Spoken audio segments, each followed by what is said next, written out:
Married people of Reddit, what's something you wish unmarried people knew? Being married shouldn't take away from having a good relationship with yourself. My wife's uncle officiated for us, as he has for other family members and friends. Before the ceremony, he told us his theory of love and marriage. He said many, if not most people look at marriage as two becoming one, but that's not accurate, healthy, or stable over any length of time. He said it's not two becoming one, it's two becoming three. There's each of us as separate individuals, and then as together as its own creation. Each of those three needs love and care and attention. I've found it to be incredibly hopeful, helpful, healthy advice. Your single problems will be your married problems. Marriage and your spouse can't fix you. Work on yourself as much as you can before you get married, for yourself and for your spouse. And honestly, any problems you have in your marriage are more than likely problems your parents had that you've internalized. Growing up, my household was like a bunch of roommates, just 5 people doing their own thing. As a kid, that will fuck you up in ways you won't realize until much later. You don't learn how to resolve issues, because you're expected to fix your own shit. You don't know how to even communicate issues, especially in the relationship, because you don't even have an understanding of what a relationship actually is or what healthy boundaries look like. And you don't even know how to share your happiness with other people because, again, all you've ever seen is people living their own lives in slight orbit around the person they're married to. Marriage and relationships are so much more than what most people think, but a lot of us are so badly educated about what those things can be that we don't even know enough to start that conversation. It's okay to use 2 blankets. No one likes to wake up with cold ass cheeks because your spouse stole the blanket. This was a game changer for us. We are both cold creatures, but we both also like our space in bed. We'll cuddle for a few minutes, then separate to our respective sides of the bed to actually sleep. We each have our own duvet and it works out perfectly. Getting married will not help solve any issues in your relationship. On the contrary, it is more or less guaranteed to make any problems you currently have worse. Totally agree with this, and the same with the kids point too. I've always thought marriage adds extra pressure in the legal confirmation of you being together and the vows you make to one another.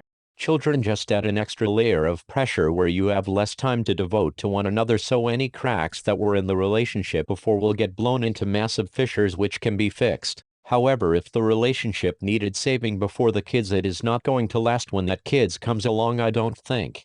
Pretty well written. My wife and I had minor problems that could all be managed by just chatting and hanging out together.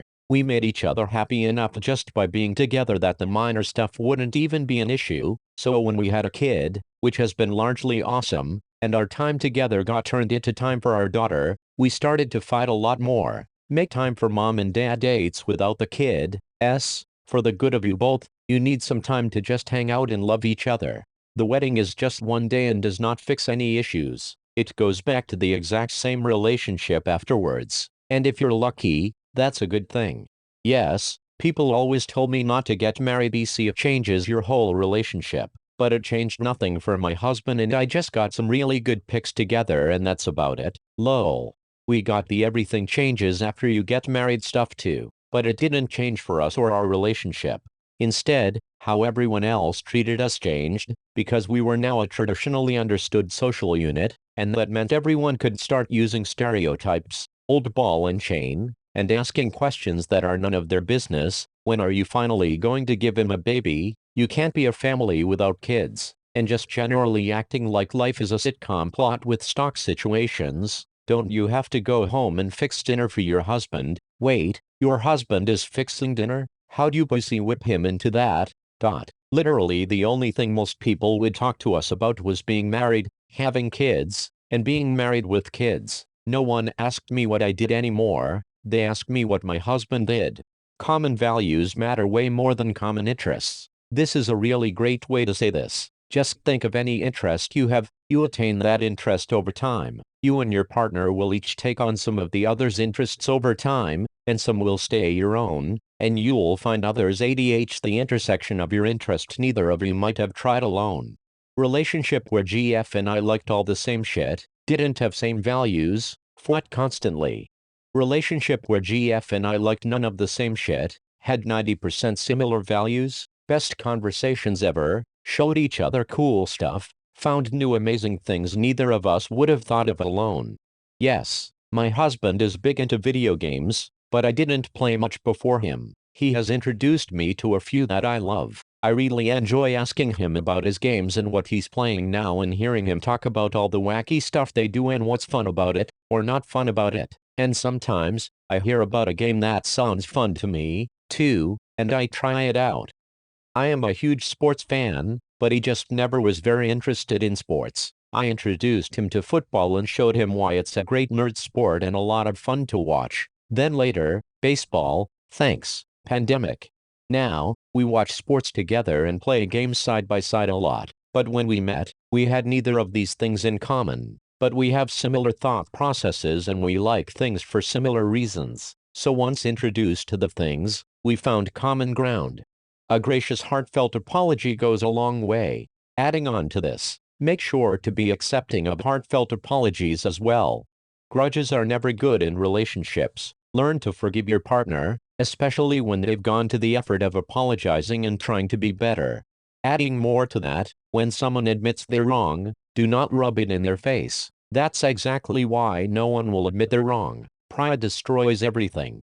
Yes, and it's okay to admit you're wrong, because we are all wrong sometimes. Being pig-headed and stubborn doesn't accomplish anything.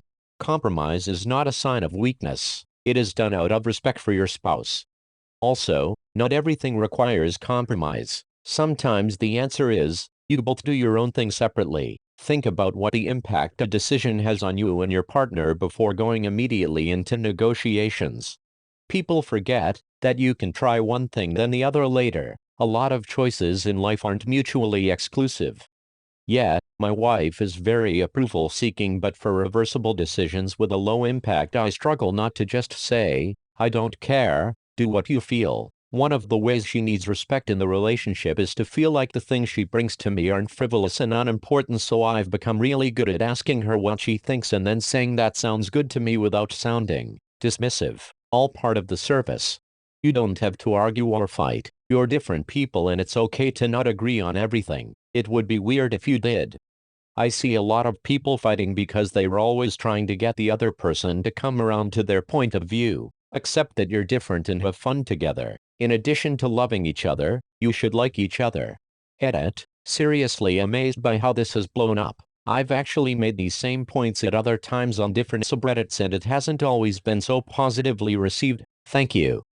Ideally, you don't fight each other, you negotiate and discuss. You fight together on problems. As an unmarried person, 100% agree. I've had a lot of people say stuff like if you don't fight and argue, it's not a real relationship because you won't always agree. Like, babe, let's address why you think that disagreeing with your partner must always result in an argument. I get that sometimes people are frustrated and lose their cool, but from my point of view, you have to recognize when it's happening because your partner doesn't deserve to be berated or yelled at just because you can't manage your emotions.